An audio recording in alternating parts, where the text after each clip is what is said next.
Hi everyone, today we will talk about how to fix or how to solve a Telegram problem. To know how to fix or how to solve a Telegram problem, you should just go to settings like this. We will click.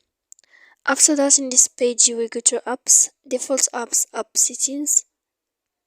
When you will see this list, you will go down to find the application of Telegram and you will enter. Then in this page here, you will go to click for stop.